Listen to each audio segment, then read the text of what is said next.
G'day everyone. So, throughout many of the Transformers series, we have had our fair share of mysterious and shady characters, or bots who remain behind the scene until they are revealed once and for all. Some, however, have been incomplete or lost to time, and one of those that I'll be covering today is none other than the Decepticon High Reagant Scrash. So, for those of you unaware of this bot, he is a very elusive Decepticon commander who orchestrated many conflicts with the Autobots after the Battlestars era, leading many platoons simultaneously without ever appearing on the battlefield or even to the audience. What is known is that he has no physical body due to military science gone awry, kinda like the Vok and Ex-Archon, possessing any form that he sees fit. Because of this, we don't have a true interpretation of his appearance, apart from that at one point he had a large jet alt mode, and that he kinda looks like Skyquake, who he has actually possessed at one point in time. However, in order to truly explore the truth of Scrash's mystery, I think we should explore some of his exploits throughout Transformers history, starting with his role in Operation Combination and the United X series. So, these two very distinct series occur simultaneously, but I think it's best that we start with Operation Combination. So, after the events of Zone and the Battlestars series, Star Convoy, Sky Gary and Grandus are still away from Earth. However, they have sent out Six-Liner's fellow Micromaster Combiners to protect the Earth in their absence, including Chief Commander Six Builder, ex-Decepticon Six Wing, Free Combiner Guard City, Six-Liner's older brother Six Train, and the speedy Six Turbo, all of whom have been dispatched to protect against the new threat of Scrash, who intends to bleed the Earth's energy dry. With all the Combiners now on Earth, Six-Liner leaves the Earth in their care, but not before a playful arm wrestle with his brother. So, step 1 in Scrash's plan is to send out the Jet Corps, comprising of Dark Jet, Moon Jet, Shadow Jet and Flare Jet, but are quickly met with Spin Road and the Autobot Road Corps. However, despite a lengthy battle, they eventually break through the Autobot resistance.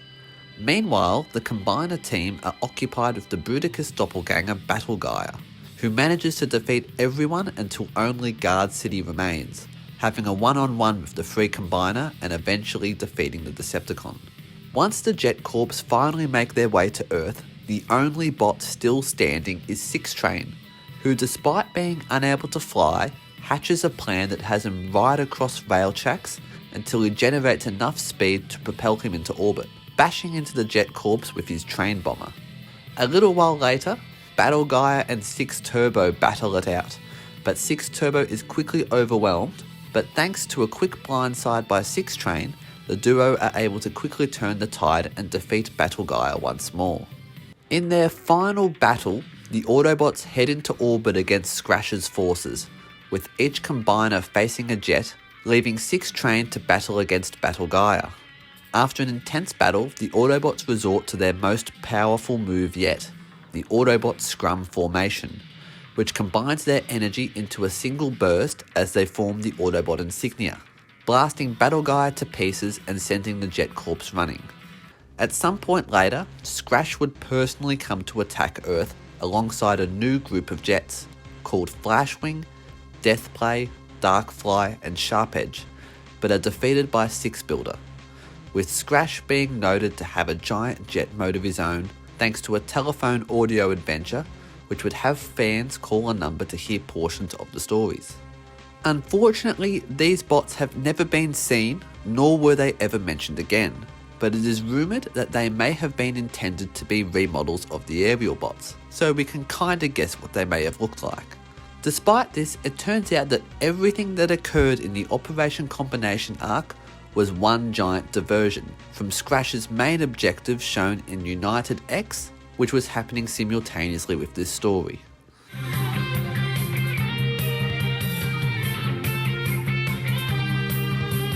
So, to quickly summarise the United X portion of this series, it focuses around the Power Core Combiner toy line, which are mostly older Transformers given new forms, thanks to the Energon matrix, which allows them to combine with drone bodies into their prime form.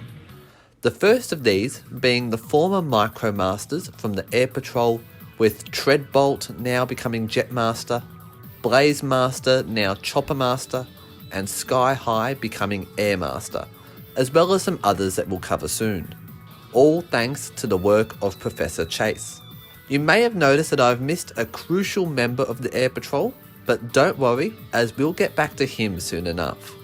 So, as the Autobot Masterclass team familiarise themselves with their new powers, sure enough, Scrash wishes to obtain that power for himself too, creating the Master Chaos team with a rogue bunch of old Decepticons.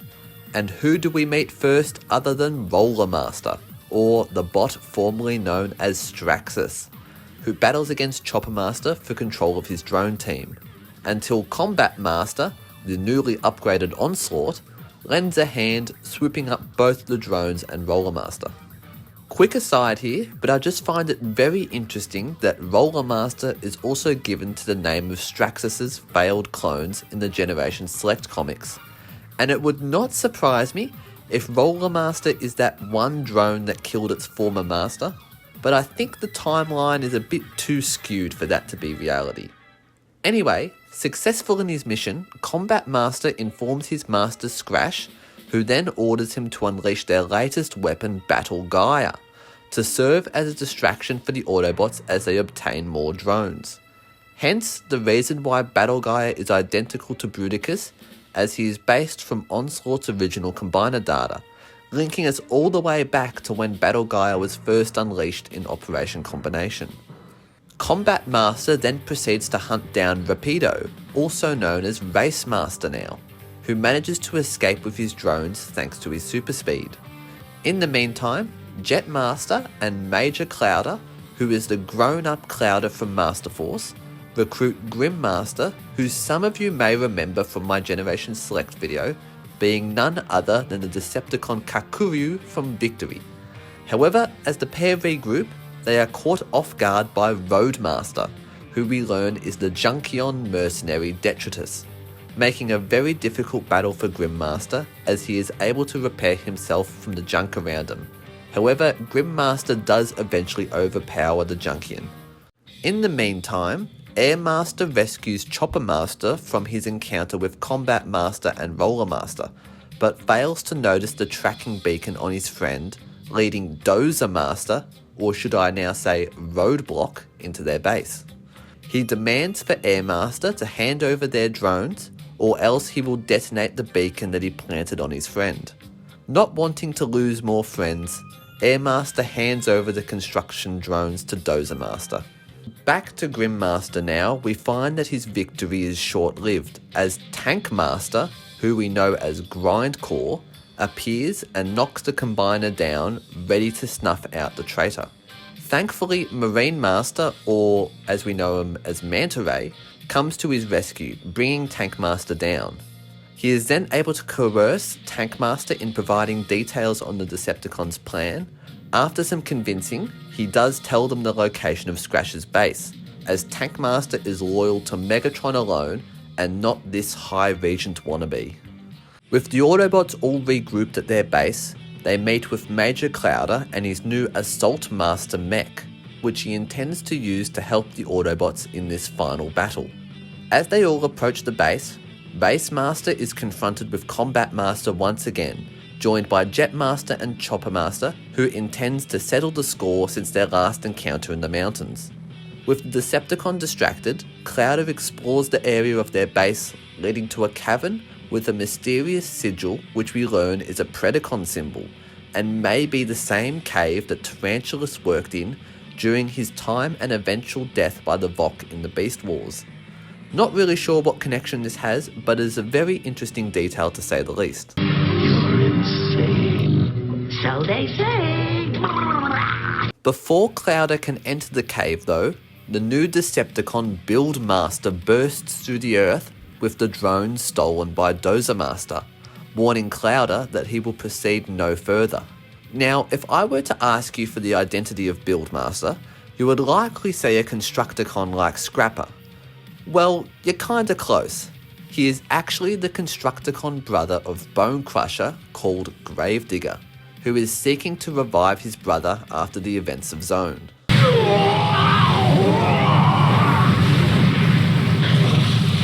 With that, Buildmaster and Assault Master go head to head. However, Buildmaster does get the upper hand, but is thankfully stopped by the return of Grimmaster, allowing Clouder to explore the cavern base further. As he enters the cave, Clouder feels drawn into the darkness, but finds no sign of the Decepticon leader. That is until Scrash begins to talk to him through his own Assault Master mech, explaining how he plans to take control of the mech as his new body.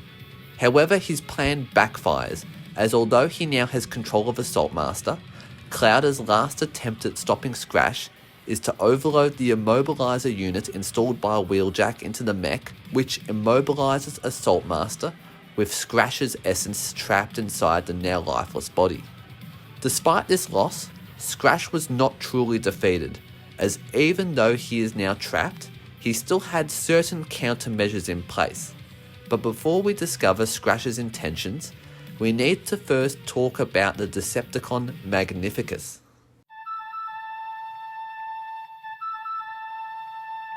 So, this Perceptor lookalike was a military consul on Mebion until he was framed and a bounty placed on his head for his arrest.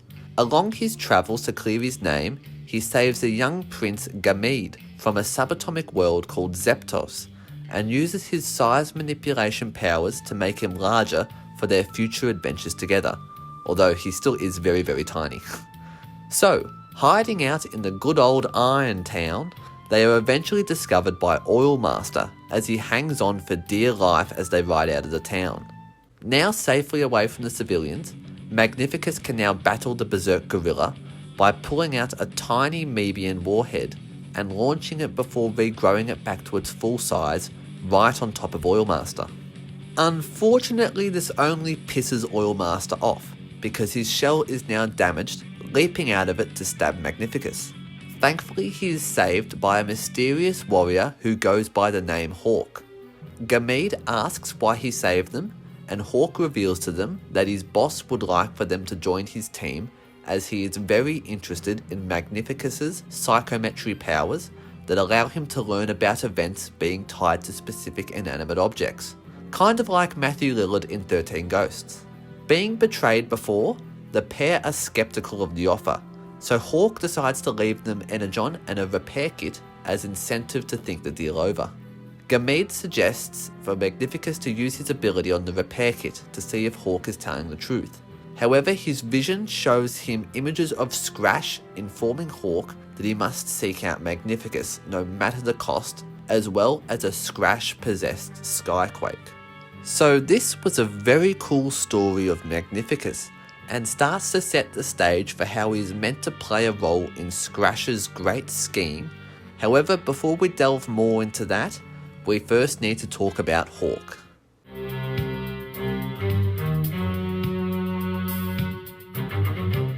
So, in the last panel showing Magnificus's visions, it is revealed to us that Hawk originally went by the name Eagle Eye, and was given a mask that he is shown wearing when he saves Magnificus. Now, if you remember when I was mentioning the Air Patrol team in United X, I said that there was someone missing. Well, Eagle Eye used to be the leader of the Air Patrol Micromasters before becoming indoctrinated into Scrash's band of Decepticons, granting him a new body in return. However, after Scrash is defeated, he continues to work with the Decepticons as his master lies dormant within his tomb, being seen fighting in the Metrowars alongside Metro Titan, Straxus and Scrash's forces until they are defeated by a revived Metroplex. He would then be seen fighting under Megatron and then Galvatron 2's army, where he defended their giant eye spaceship. Then, after Dark Nova took control, Eagle Eye would be involved in an attack on Zone, where he would come face to face with his old Air Patrol pals in their Prime Master forms, wielding them new Micromaster weapons, telling them that he goes by Hawking now, and that they have no chance against his master as Unicron Neo looms overhead, when secretly His true master he was alluding to was always Scrash. So, after Dark Nova's defeat, and 6 years after Hawk's first meeting with Magnificus and Gamede, the two sides would meet once more to rescue Scrash as foreseen previously by Magnificus. As during the epilogue of the Legends comic series, the group would first capture Skyquake, who Scrash was apparently obsessed with, bringing him into the facility that withheld the immobile body of Assault Master. After destroying the immobilizer unit, Scrash could possess a body once more. Hawk tells his master that he has obtained future technology from discovering an undug base to fuel their plans, while Magnificus only cares about destroying everything, including those who first framed him. However, their reunion with Scrash is stopped short with the arrival of Optimus and Megatron, who would not let anyone get between their new Cybertron union. So, what happens after is unknown, but it is assumed that Scrash likely got the crap beaten out of him once again, but he could still be out there somewhere with his band of loyalists, waiting for the day that he could one day take control once again. So, as we have it, Scrash still remains to be quite a mystery, as we still don't know much of his origins or his reasons for his actions, but he is still quite a cool character that I hope gets a bit more recognition down the track, as I believe that he has the potential for a really cool story.